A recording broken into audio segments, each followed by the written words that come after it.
नमस्कार दोस्तों, मैं हूं आपका दोस्त महावीर और आप देख रहे हो जाट तक। आज पंचायत राज चुनाव की जनसभा में एक जोरदार जयकारा लगाए आप। जय बोले भिखाजी महाराज की, जय बोले वीर तेजा जी महाराज की, जय बोले राम साहब पीर की, करणी माता की। आज की चुनावी सभा में उपस्थित बीकानेर आरएलपी के जिला अध्यक्ष राणाराम जी गीताला साहब, हमारे कुछ कमी खामियों की वजह से फार्म नहीं भर सके, पक्की जीत थी इनकी। शाश्वत साहब, थोड़ा भाग्य का मामला बैठा नहीं, गड़बड़ हो गया था थोड़ा सा।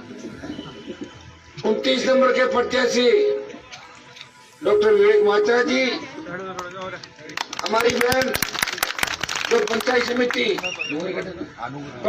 डूंगरगढ़ के वार्ड 13 से बहन लक्ष्मी देवी जाखड़, सुनील गोदारा वार्ड 11 से, सुमेर सिंह जी राजपुरोहित वार्ड 18 से, सुखदेव स्वामी वार्ड 1 से, मनोज जाखड़ रीढ़ी वार्ड 10, मुनीराम जी कड़वासरा वार्ड 20, किशन दत्तरवाल वार्ड 17।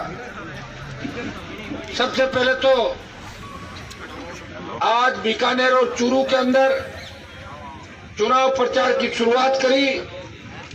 इस पंचायत चुनाव के महापर्व पर जो जोश और जज्बा बीकानेर के नौजवानों का, किसान के बेटों का और चूरू के नौजवानों को देखने को मिला, ऐसा लग रहा है कि पंचायत चुनाव के अंदर कांग्रेस और भारतीय जनता पार्टी दोनों की तबीयत खराब कर दोगे नौजवानों, ऐसा नजर आ रहा है। वीर भिखाजी महाराज की ये इलाका जन्म स्थली है। इन्होंने गायों के लिए लड़ते हुए बहुत बड़ी सादत दी, और आज भी जब भिखाजी महाराज का नाम लेते हैं, तेजाजी महाराज का नाम लेते हैं, राम साहब पीर का नाम लेते हैं, तो हमारा सीना चौड़ा हो जाता है कि ये लोक देवता इस राजस्थान की धरती पे है, और ये लोक देवता हमारे समाजों में और किसान कौम के अंदर जन्म लिया इन लोगों ने, तो सीना चौड़ा हो जाता है। बीकानेर के नौजवानों ने जब हुंकार भरी थी, हमने राजस्थान के अंदर व्यवस्था परिवर्तन की, किसानों की संपूर्ण कर्ज माफी, मुफ्त बिजली, टोल मुक्त राजस्थान, छोटे भाइयों को रोजगार, बेरोजगारी भत्ता, बिगड़ती हुई कानून व्यवस्था को ठीक करने की बात करी, और स्वामीनाथन आयोग रिपोर्ट लागू करने को नागौर की धरती से हुंकार भरी थी। और नागौर के बाद बाड़मेर, बीकानेर, तब मुझे अच्छी तरह याद है इस इलाके में मैं आया था, और आपने अपने अपने साधनों से इतनी तादाद के अंदर हुंकार भरी कि दिल्ली हिल गई कि बीकानेर में क्या हो रहा है। ये सबसे बड़ी आज तक की बड़ी रैली आपने प्रचार रैली बीकानेर कर। भाइयों, विधानसभा के चुनाव थे, उन चुनाव के अंदर हमारा मकसद था कि किसानों को राहत प्रदान कराएं। राहत मिली नहीं, जाते जाते वसुंधरा ने जरूर 500 हॉर्स की बिजली माफ करी, कुछ बेरोजगारी भत्ते की घोषणा करी, कुछ छोटा मोटा कर्ज माफ की बात भी करी, और स्टेट हाईवे टोल फ्री किए। ये आपकी हुंकार रैलियों का ही परिणाम था। लेकिन राजस्थान का नौजवान जग चुका था। राजस्थान का नौजवान सत्ता में काबिज होना चाहता था, समय कम मिला। 18 के अंदर पार्टी बनाने के 19 दिन बाद टिकट बांटे, 57 जगह उम्मीदवार लड़ाए। उस समय पॉलिटिकल परिस्थितियां ऐसी बढ़ गई कई जगहों पे, ऐसी स्थितियां बढ़ गई।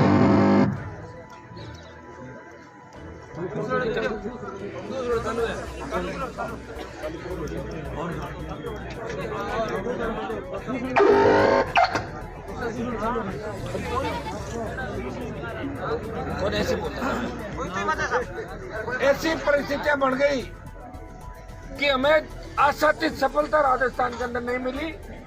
3 विधायक जीते और 25 जगह राष्ट्रीय लोकतांत्रिक पार्टी ने अच्छे वोट लिए। दोनों पार्टियों की तबीयत ठीक कर दी। अशोक गहलोत वेंटिलेटर पर चले गए 99 पे, गहलोत 99 पे चले गए।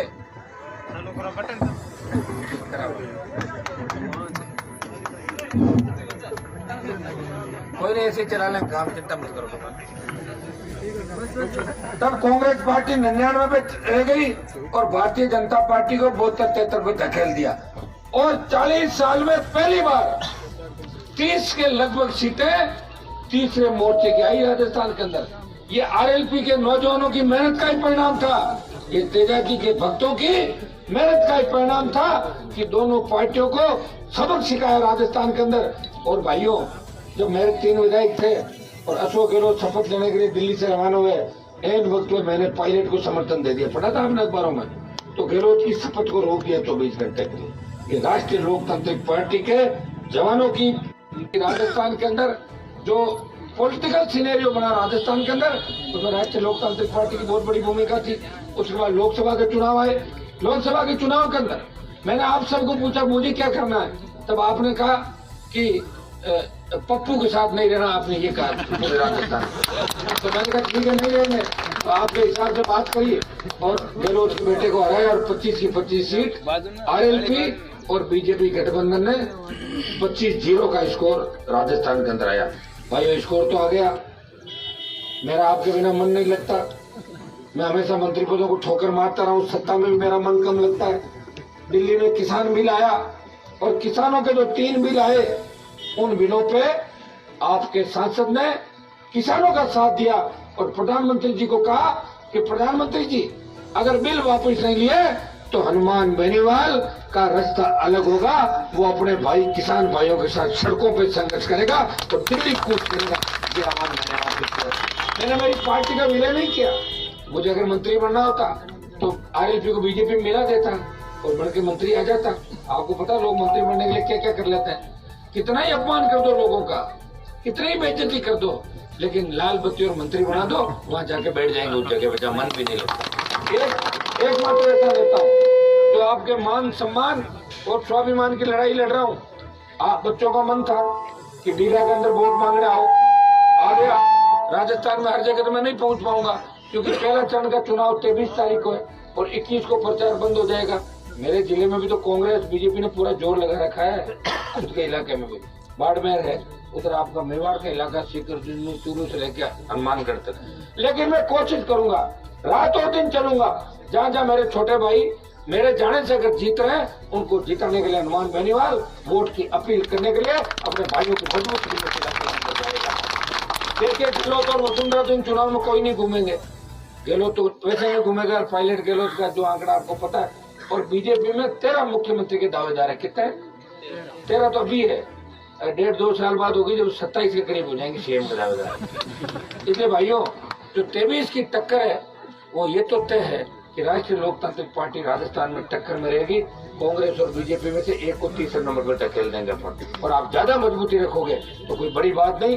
तो बिहार के रिजल्ट आपने देखे होंगे, बहुत कम मार्जिन जो रहा वही राजस्थान के अंदर ऐसी स्थिति पैदा हो सकती है।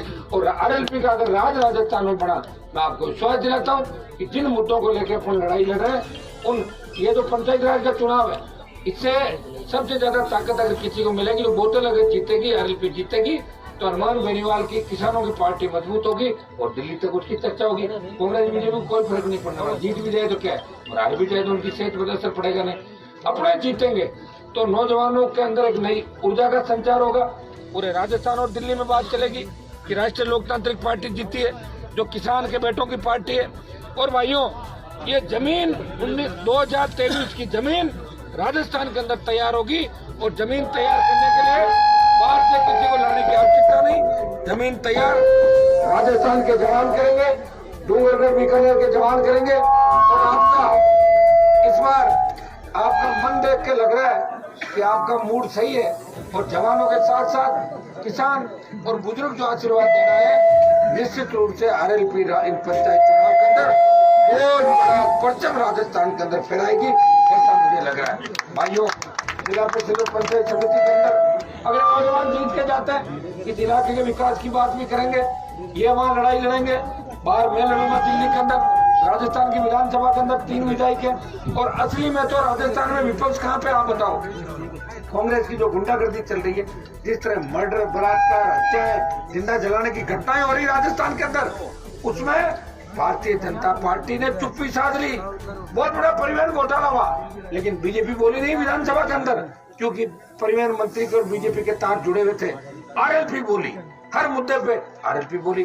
शेड्यूल कास्ट का जो नागौर का इश्यू था, नाइक समाज का, उसमें मेरे विधायक 3 दिन में धरने में बैठे रहे, मैं भी बैठा, उनको न्याय दिलाया हर जगह। आज 2 दिन पहले आप देख रहे होंगे, जोधपुर में 2 किसान के बेटों को मार के फेंक दिया लोगों ने। हनुमान बेनीवाल गया।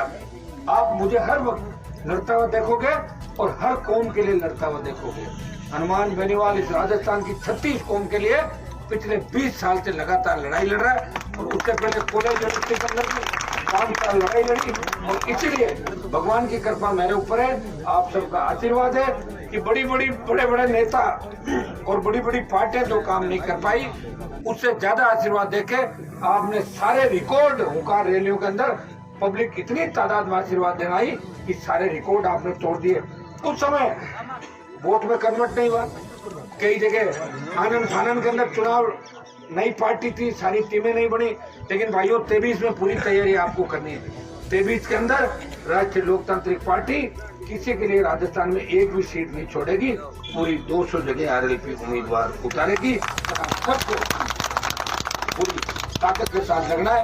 अगर डूंगरगढ़ के अंदर जितने प्रत्याशी हमारे चुनाव लड़ रहे हैं, इनको आप जिता दो तो फिर प्रधान इनकी इच्छा के बिना नहीं बनेगा ना, तो फिर अपना भी प्रधान आपके पास आ जाएगी। ताकत जो रिमोट कंट्रोल है वो राष्ट्रीय लोकतांत्रिक पार्टी के हाथ में रहेगा हर जगह राजस्थान के अंदर। ये तो एक नई शुरुआत है। पहली बार बच्चों ने टिकट बांटे, कुछ गलतियां भी रह गई। लोग तो बड़े बड़े नेता में देख रहा टिकट लेने की लाइन में खड़े थे, और हमारे जो नौजवान नेता टिकट बांटते थे। कितनी बड़ी बात है कि नौजवानों को पहली बार मौका मिला कि टिकट किस तरह बांटे जाते हैं। और 90% काम भी सही हुआ, 10% ऊप मामला हो गया। सरकार भी नहीं चाहती थी कि आरएलपी के फार्म से कई जगह फार्म भी खर्च किया हमारे किया था। वो तो ठीक रहता है, आपके पास में आ जाएगा मामला, है ना। तो बीजेपी का पर्चा खर्च हो गया, बीजेपी वाला इधर आरएलपी की तरफ जुड़ जाएंगे ना सारे। क्या बात, इधर ही आएंगे ना। कांग्रेस में तो बीजेपी जाएगी नहीं, फिर इधर करो, इनकी मदद करो सारे लोग। जब कांग्रेस ने पर्चा खारिज कराया तो ले लो बदला वापिस।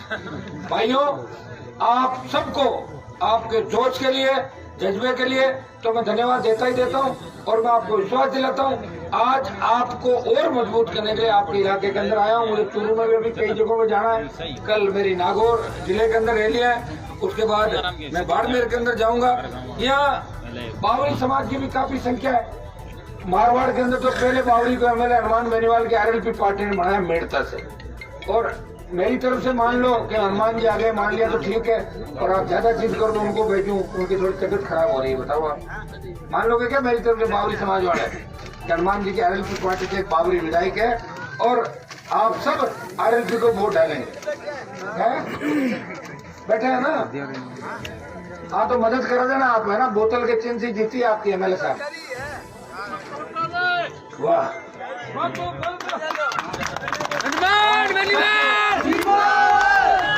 आप सबको आज बीकानेर के अंदर, चूरू के अंदर जो चुनाव की रंगत देखी, उसे देख के ऐसा लग रहा है कि आप बहुत मजबूती से चुनाव लड़ रहे हैं, बहुत व्यवस्थित रूप से चुनाव लड़ रहे हैं, और जीत के सारे समीकरण आपके पक्ष में।